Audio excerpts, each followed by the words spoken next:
Hi everyone, welcome to SY English Point. So let's learn English through, you can say, tenses. So this is tense and this is the future continuous tense. Before this, I have teach you about all the past tenses, all the present tenses and one tense of future, that is future indefinite tense. So this is the second tense of future tense. सो ये क्या है, future का continuous tense है. तो अगर देखेंगे इसके name के हिसाब से, future means any action that is about to happen, not now but in the future. And continuous means that will be continue. And tense means time, यानी कोई एक्शन जो कंटिन्यू होगा कहाँ पर, फ्यूचर में. देखिए this tense is used in the following ways, और इसको हम फॉलोइंग तरीके से यूज करते हैं. तो इसका फर्स्ट जो मेथड है यूज करने का, फर्स्ट जो तरीका है वो क्या है. सबसे पहले देखते हैं फ्यूचर कंटिन्यूस टेंस. अगर इसका आप हिंदी अर्थ निकालेंगे, हिंदी मीनिंग, तो इसका होता है कोई काम फ्यूचर में हो रहा होगा. अभी नहीं हो रहा है बट वो फ्यूचर टाइम में हो रहा होगा. फॉर एग्जाम्पल जैसे मान लीजिए, अभी मान लीजिए कि ये बज रहे हैं टाइम, मान लीजिए 10 बज रहे हैं और सुबह आपकी ट्रेन है और आपको पता है कि सुबह 8 से 12 तक आप करेंगे ट्रैवलिंग, और कोई पूछ रहा है आपसे कि चलो मेरे साथ चलो बस्ती घूमने, तो आप क्या बोलोगे. आप ये बोल सकते हो, मान लो वो बोल रहा है कि 10 बजे चलो बस्ती घूमने चलते हैं, 10 बजे, तो आप क्या बोलोगे. No, I will be travelling at that time by train. मैं उस समय ट्रेन से यात्रा कर रहा हूँगा. तो कोई भी ऐसा एक्शन या एक्टिविटी जो फ्यूचर में चल रहा होगा, जो फ्यूचर में चल रहा होगा, ऐसी एक्टिविटी को बताने के लिए कौन से टेंस का यूज़ करते हैं, फ्यूचर कंटिन्यूस टेंस का. अब इसका स्ट्रक्चर क्या होता है, सबसे पहले क्या होता है, सब्जेक्ट, यस फॉर सब्जेक्ट. उसके बाद हम as a helping verb use करते हैं विल या सेल. क्या यूज़ करते हैं, विल या सेल यूज़ करते हैं. उसके बाद आप यूज़ करेंगे बी. उसके बाद मेन वर्ब में आईएनजी फॉर्म और बाकी सभी, उसके बाद रिमेनिंग वर्ड्स और बाकी सभी सेम, ये होता है. और आपको पता ही है what is the difference between will और सेल. और अगर नहीं पता है तो आप जो फ्यूचर इंडेफिनिट टेंस की जो वीडियो है उसको आप देख सकते हैं. तो इसका जो फर्स्ट यूज़ है अगर आप देखेंगे तो फर्स्ट यूज़ क्या है, टू इंडिकेट. क्या लिखा है, टू इंडिकेट एन एक्शन, एक ऐसे एक्शन की तरफ इशारा करने के लिए. दैट अकर, अकर का मतलब होता है हैपन, जो होगा. इन अ कंटिन्यूस कोर्स, कोर्स का मतलब होता है अवस्था, कौन से कंडीशन में होगा, कंटिन्यूस एक कंडीशन में होगा. कब, इन द फ्यूचर, फ्यूचर में. जैसे मान लीजिए सी विल बी कुकिंग, वो खाना बना रही होगी. क्या, फूड. कब, टुमारो, यानी कि कल वो क्या बना रही होगी, फूड बना रही होगी. कौन, कोई गर्ल है. नेक्स्ट क्या है, आई will B meeting him tomorrow, मैं उससे मिल रहा हूँगा. कब, टुमारो में. तो देखेंगे अगर आप, सब्जेक्ट है, उसके बाद विल भी है, उसके बाद वर्ब में आईएनजी है. सब्जेक्ट है, विल भी है, वर्ब में आईएनजी है, और एक्शन कब हो रहा होगा, टुमारो. तो फर्स्ट यूज क्या है, फर्स्ट यूज ये है, any action that will occur and will be continuous state but not now in the upcoming time. कोई एक्शन कंटिन्यूस होगा कब, आने वाले समय में. सेकेंड यूज क्या है, टू इंडिकेट, इशारा करने के लिए. एन एक्शन, एक ऐसे एक्शन की तरफ. That will be in progress, जो जारी होगा. एट अ गिवन पॉइंट, किसी गिवन पॉइंट में. Of time, in the future, future में. जैसे मान लीजिए फ्यूचर में, अभी यहाँ पर टाइम बता देगा आपको कि कोई टाइम होगा, उस टाइम पे कोई एक्शन जारी होगा. जैसे देखिए अब टाइम इसमें इंडिकेट होगा. For example eight this time tomorrow, मान लीजिए अभी की मैं बात कर रहा हूँ, मान लीजिए अभी मैं किसी से बात कर रहा हूँ और वो बोल रहा है कि इस समय, लेकिन अभी नहीं, कल.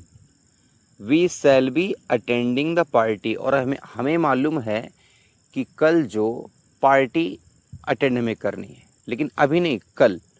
तो हम कह सकते हैं कि इस समय, यानी कि 10 बजे के आसपास, कब, कल, हम क्या कर रहे होंगे, एक पार्टी को अटेंड कर रहे होंगे, यानी कि एक पार्टी में इन्वॉल्व हो रहे होंगे, उस पार्टी का हिस्सा बन रहे होंगे.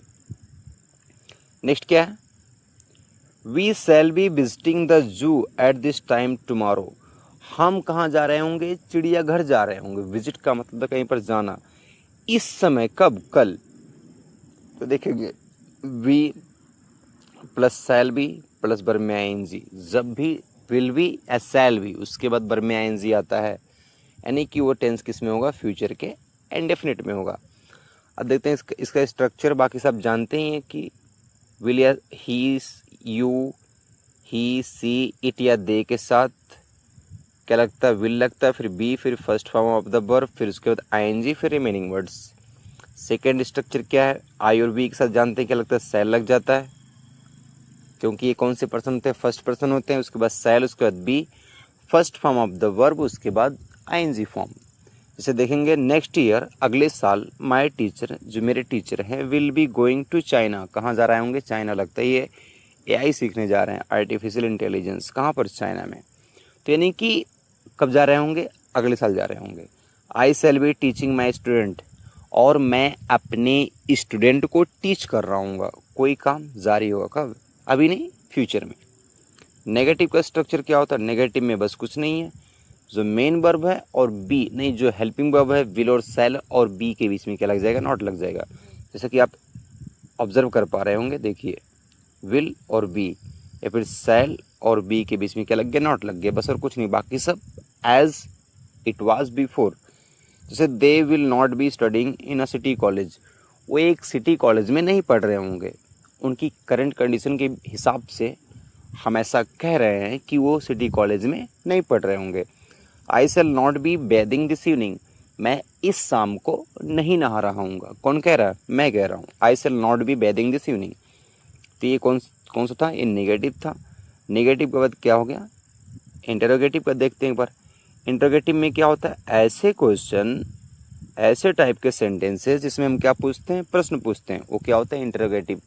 ये स्पेशली इसको आप रिलेट कर सकते हैं पुलिस से। जैसे पुलिस हो गए, डिटेक्टिव हो गई या जज हो गया, तो क्या पूछते हैं? क्वेश्चन पूछते हैं। जैसे इसमें क्या होता है? हेल्पिंग वर्ब कहाँ आती है? पहले। विल या शैल पहले आ गया, फिर सब्जेक्ट हो गया, फिर बी हो गया, फिर ING form of the verb हो गया, उसके बाद रिमेनिंग वर्ड हो गया।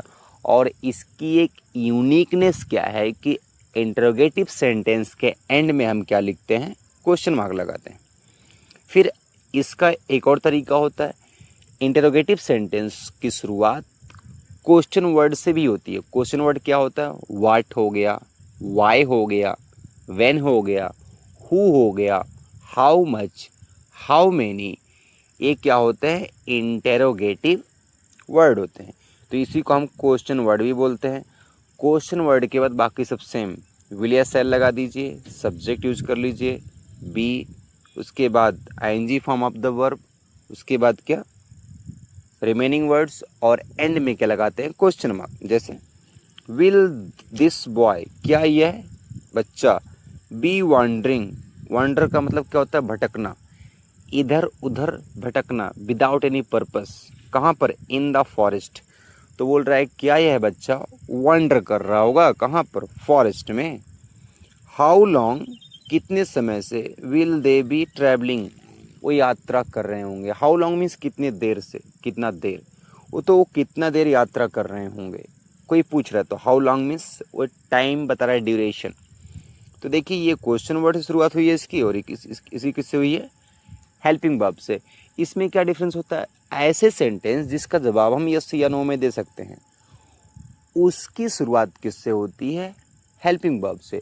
लेकिन ऐसे सेंटेंस जिसका जवाब हम यस नो से नहीं दे सकते, ऐसे क्वेश्चन वर्ड। जैसे अगर मैं पूछ रहा हूँ आपसे कि how long will they be travelling, वो कितने टाइम से यात्रा कर रहे होंगे, तो आप इसके आंसर में, इसके जवाब में क्या बताएंगे? कोई टाइम देंगे कि 2 घंटे से, 4 घंटे से, 5 घंटे से।